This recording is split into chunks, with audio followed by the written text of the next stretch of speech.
Hello friends, नमस्कार। मैं हूं भरत। अपनी यूट्यूब चैनल पर मैथ्स, रीजनिंग और बीजा विषयों पण शामिल है। हाल में आपने मैथ्स अभ्यास रनिंग है, तो चलो मित्रों आपने मैथ्स नवा टॉपिक विषय चर्चा करीशू। तो चलो मित्रों आज मैथ्स अंदर जोईशू धोरण 10 चैप्टर 14 संभावना। संभावना अंदर स्वाध्याय 14.1 नो दाखला नंबर 7 जोईशू। बराबर, ये अगाऊ आपने 1 થી 6 जोई गया है। बराबर, અને જો મિત્રો સંભાવના ચેપ્ટર આપણા માટે ખૂબ જ મહત્વનું છે, કેમ કે બોર્ડની એક્ઝામની અંદર આ ચેપ્ટરની અંદરથી 10 થી 14 માર્કનું પૂછાય છે। બરાબર, અને જો મિત્રો આ દાખલા પણ એકદમ સહેલા છે। બરાબર, તો મિત્રો હવે જે મોસ્ટ આઈએમપી દાખલા 7મા દાખલાથી સ્ટાર્ટ થાય છે ચેક સુધી બધા જ દાખલા આઈએમપી છે। બરાબર, તો ચાલો મિત્રો હવે ખાસ ધ્યાન આપજો। રકમ વાંચીએ। આપેલ છે કે 3 વિદ્યાર્થીઓના સમૂહમાં 2 વિદ્યાર્થીઓનો જન્મદિવસ સમાન ન હોય તેની સંભાવના આપી દીધી છે। કેટલી? 0.992 છે। અને 2 વિદ્યાર્થીઓનો જન્મદિવસ સમાન હોય તેની સંભાવના કેટલી? જો મિત્રો અહીં 2 ઘટના આપેલી છે, 3 વિદ્યાર્થીઓમાંથી 2 વિદ્યાર્થીઓનો જન્મદિવસ સમાન ન હોય તેની સંભાવના આપી છે 0.992 અને 2 વિદ્યાર્થીઓની જન્મદિવસ સમાન હોય તેવી શક્યતા આપણે જોવાની છે। તો ચાલો મિત્રો આપણે જોઈએ। તો સૌપ્રથમ શું જોઈશું? P ઓફ A એટલે ઘટના થવાની શક્યતા। તો આપણે નીચેની લાઈન લખીશું, 2 વિદ્યાર્થીઓનો જન્મદિવસ સમાન હોય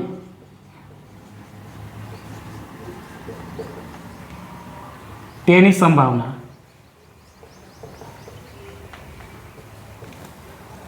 અને બીજી ઘટના કઈ છે? તો P ઓફ A આ 12 લખીશું એટલે નહીં થવાની ઘટના। બરાબર, P ઓફ A એટલે નહીં થવાની ઘટના કઈ છે? તો 2 વિદ્યાર્થીઓનો જન્મદિવસ સમાન ન હોય।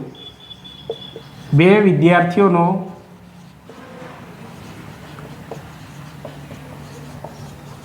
જન્મદિવસ સમાન ન હોય તેની સંભાવના। બરાબર, તો જો મિત્રો હવે આ દાખલો આપણે સૂત્રની મદદથી ગણીશું। બરાબર, સૂત્ર આપણે ખ્યાલ જ છે, ઇન્ટ્રોડક્શનના વિડીયોની અંદર આપણે જોઈ ગયા છે। તો સૂત્ર શું છે? તો P of A plus P of A નહીં થવાની ઘટના બરાબર 1। બરાબર, ચાલો હવે P of A plus P of A નહીં થવાની ઘટના સમાન ન હોય તેની સંભાવના કેટલી છે? અહીંયા રકમ આપી છે 0.992। બરાબર, બરાબર 1। તો જો મિત્રો હવે આ જે બરાબર છે એની આ બાજુ આ સંખ્યા લઈ જતા અને પીને આ બાજુ રાખતા, બરાબરની આ બાજુ રાખતા 1। તો જો મિત્રો P ઓફ A ને બરાબરની આ બાજુ રાખવાની છે એટલે આ સંખ્યા હવે આ બાજુ જશે તો માઇનસ થઈ જશે। બરાબર, 0.992। તો ચાલો હવે આનો બાદબાકી કરીશું। 1 માઇનસ 0.992। જો મિત્રો આ બાદબાકી ઘણા બધા વિદ્યાર્થીઓ નહીં ફાવતી તો ખાસ ધ્યાન રાખજો, આ ચેપ્ટરની અંદર બાદબાકીનો સૌથી વધુ ઉપયોગ થવાનો છે। બરાબર, તો અહીં પોઈન્ટ નહીં તો પોઈન્ટ મૂકી દેશું અને 3 0 મૂકી દેશું। બરાબર, આ પોઈન્ટની બાજુ 0 મૂકશું એનાથી સંખ્યામાં કંઈ જ ફેરફાર થશે નહીં। બરાબર, તો ચાલો 0માંથી 2 જશે ના, તો શું દસકો લેવો પડશે। આ 0 છે, આ 0 કટ થઈ ગયો, આ પણ 0 કટ થઈ ગયો, આ 1 કટ થશે એટલે 1ની જગ્યાએ 0 આવશે અને અહીંયા 10। હવે કટ થયેલા 0 છે ત્યાં આપણે 9 મૂકવાના છે। બરાબર, 10માંથી 2 જાય તો 8, 9માંથી 9 0, 9માંથી 9 0, પોઈન્ટની નીચે પોઈન્ટ અને 0। તો જો મિત્રો P ઓફ A થવાની ઘટના બરાબર 0.008। આ આપનો ફાઇનલ આન્સર। શું 2 વિદ્યાર્થીઓના જન્મદિવસ સમાન હોય તેની સંભાવના કેટલી છે? તો 0.008। તો ચાલો મિત્રો આપણે સ્વાધ્યાય 14.1 નું ઉદાહરણ ક્વેશ્ચન નંબર 8 જોઈશું। બરાબર, ચાલો રકમ વાંચીશું. એક થેલામાં 3 લાલ અને 5 કાળા દડા છે. થેલામાંથી એક દડો યાદચ્છિક રીતે કાઢવામાં આવે છે. યાદચ્છિક રીતે એટલે જોયા વગર. બહાર કાઢેલ દડો લાલ હોય અને લાલ ન હોય તેની સંભાવના શોધો. બરાબર. તો જો મિત્રો અહીંયા 2 ઘટના છે, લાલ હોય અને લાલ ન હોય. બરાબર. આ 2 ઘટના આપણે જોવાની છે. તો આ 2 દાખલા આપણે ગણીશું. હવે આવી રકમ હોય તો આપણે શું કરવાનું છે? અહીંયા વસ્તુ શું છે? તો દડાની સંખ્યા કેટલી છે? તો 3 ને આ 5 તો કેટલા છે? 8. તો હવે મિત્રો અહીંથી આ જે સંખ્યામાં આપણે શરૂઆતમાં દાખલો કઈ રીતના સ્ટાર્ટ કરીશું એ જ રીતના છેક સુધી સૌપ્રથમ 2 લાઈન લખવાની છે. બરાબર. હવે દરેક દાખલામાં આ 2 લાઈન શરૂઆતમાં લખવાની જ છે. તો અહીં દડાઓની કુલ સંખ્યા કેટલી છે? 8 છે. બરાબર. તેથી સંભાવના શોધવાના કુલ પરિણામ કેટલા છે? સંભાવના શોધવાના કુલ પરિણામ પણ 8 જ છે. બરાબર. જો મિત્રો આ જે પહેલી 2 લાઈન છે એ દરેક દાખલામાં હવે આપણે ઉપયોગ કરવાનો છે. બરાબર. પછી જ આપણે દાખલા ગણીશું. આ પહેલી ઘટના છે, આ બીજી ઘટના. બરાબર. આ રીતના ઘટના આપેલી હશે એ ઘટના વાઇઝ આપણે દાખલો ગણવાનો છે. પહેલી ઘટનાને એ નામ આપીશું, બીજી ઘટનાને બી. તો ચાલો આપણે ઘટના એ જોઈએ. ચાલો ઘટના એ બરાબર શું છે? લાલ હોય. આટલું જ લખવાનું છે મિત્રો, લાલ હોય. બરાબર. જે અહીંયા આપેલું છે એ જ જોઈને લખવાનું છે. તેથી ઘટના એ થવાના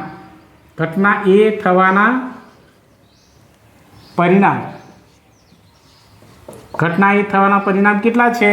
લાલ કેટલા દડા છે? 3. તો અહીંયા 3 લખીશું. 3 છે. બરાબર. તેથી ઘટના એ થવાના પરિણામ 3 છે. હવે સૂત્ર લખીશું. જો મિત્ર સૂત્ર ના લખીએ તો પણ ચાલે એવું છે, પરંતુ શું 4 માર્ક્સનો દાખલો હોય 3 થી 4 તો આપણે સૂત્ર લખીશું તો દાખલાની ઇમ્પ્રેશન સારી રહેશે. બરાબર. જેથી આપણે સૂત્રનો ઉપયોગ કરીશું જ. તો સૂત્રમાં શું છે? P ઓફ A બરાબર. હવે મિત્રો આ ઉપરની જે આ લાઈન છે એ જ લખવાની છે સૂત્રમાં. ઘટના એ થવાના પરિણામ અને હવે નીચે કુલ પરિણામ લખવાના છે. કેટલા? કુલ પરિણામ બરાબર. ઘટના એ થવાના પરિણામ અહીંયા કેટલા છે? તો 3. અને કુલ પરિણામ કેટલા છે? તો આ એ જોવાના છે. કુલ પરિણામ કેટલા? તો 8. તો આ આપનો જવાબ. બરાબર. ચાલો હવે ઘટના બી જોઈશું. ઘટના બી લાલ ન હોય. ઘટના બી બરાબર શું લખેલું છે? લાલ ન હોય. જો મિત્રો આપણે જે છે એ જ જોઈને લખવાનું છે. તેથી ઘટના બી થવાના પરિણામ ઘટના લાલ ન હોય. લાલ કેટલા છે? 3. તો આપણે કાળાની સંખ્યા લખવાની છે. લાલ ન હોય એટલે લાલને બાદ કરીને 5 લખવાના છે. તો 5 છે. બરાબર. ઘટના બી થવાના પરિણામ 5. હવે સૂત્ર લખીશું. પ્રોબેબિલિટી ઓફ ઇવેન્ટ બી બરાબર. હવે આપણે મિત્રો આ જ લાઈન લખવાની છે સૂત્રમાં. ઘટના એ બી થવાના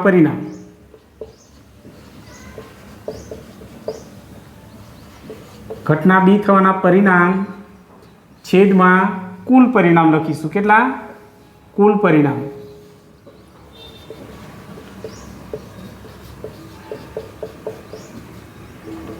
ચાલો ઘટના બી થવાના પરિણામ અહીંયા કેટલા છે? તો 5.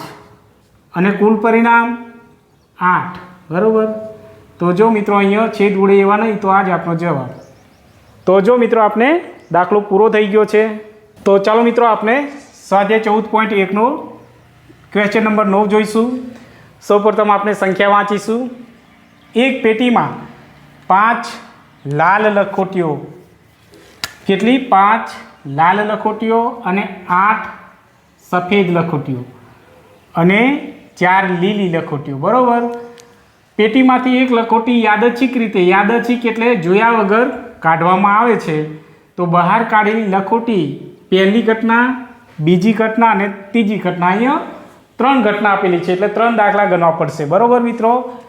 લાલ હોય અને સફેદ હોય અને લીલી ન હોય, આવી 3 ઘટના આપેલી છે.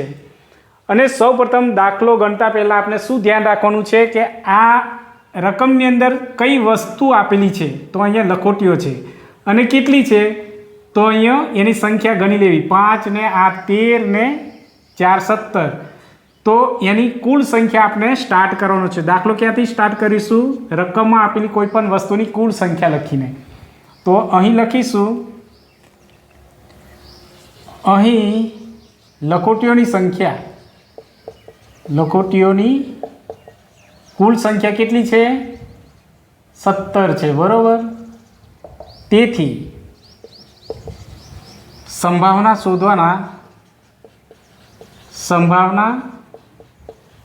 શોધવાના કુલ પરિણામ કેટલા છે? 17, બરાબર. 17 છે.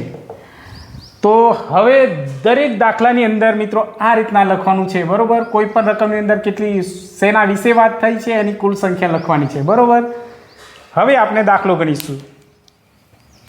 ઘટના એ એને એ સમજશું, ઘટના 2 એને બી, ઘટના 3 ને સી. તો ચાલો ઘટના એ લખીશું. ઘટના એ બરાબર શું કીધું છે? લાલ હોય, લાલ હોય, બસ આટલું જ લખવાનું છે. જે આપણે આપેલું છે રકમમાં એ જોઈને જ લખવાનું છે, બરાબર. ચાલો હવે તેથી ઘટના એ થવાના પરિણામ કેટલા છે? લાલ. તો લાલ કેટલી છે? 5 છે, બરાબર. હવે સૂત્ર લખીશું મિત્રો. જો સૂત્રની અંદર શું લખીશું? પી ઓફ એ બરાબર આ જ સંખ્યા લખવાની છે. ઘટના એ થવાના પરિણામ, ઘટના એ થવાના પરિણામ અને નીચે કુલ પરિણામ, બરાબર. કુલ પરિણામ. તો ઘટના એ થવાના પરિણામ અહીંયા કેટલા છે? 5 અને કુલ પરિણામ કેટલા છે? તો 17. તો આ અહીંયા છેદ ઉડે એવા નહીં, તો આ જ આપનો જવાબ, બરાબર. ચાલો એ જ રીતના ઘટના 2 સફેદ હોય તો શું લખીશું? ઘટના બી બરાબર સફેદ હોય, બરાબર. સફેદ હોય. તેથી ઘટના બી થવાના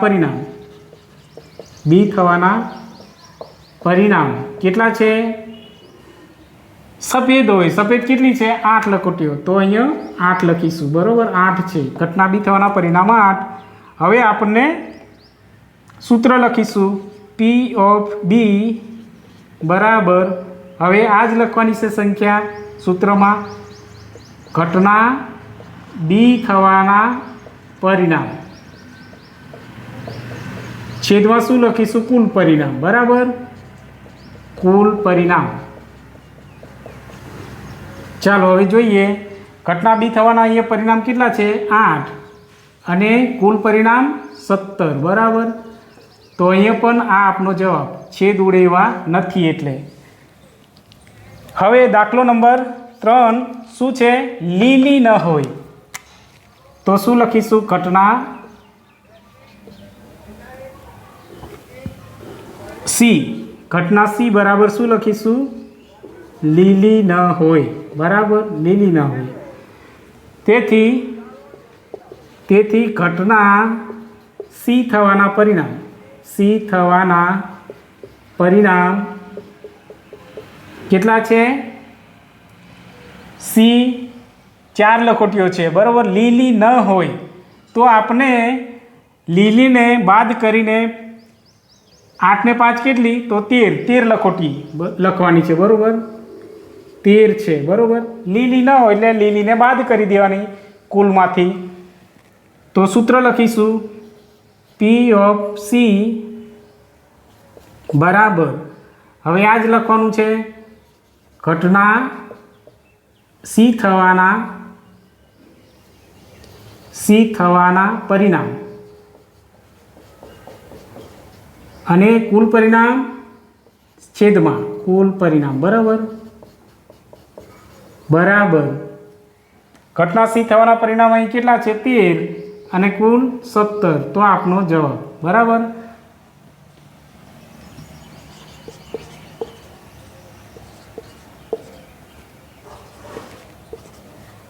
તો જો મિત્રો આપને દાખલો એકદમ સરળ રીતે ગણી લીધો છે. તો ચાલો મિત્રો સ્વાધ્યાય 14.1ની અંદર આપણે 7, 8 અને 9 3 સમ ગણ્યા છે, બરાબર.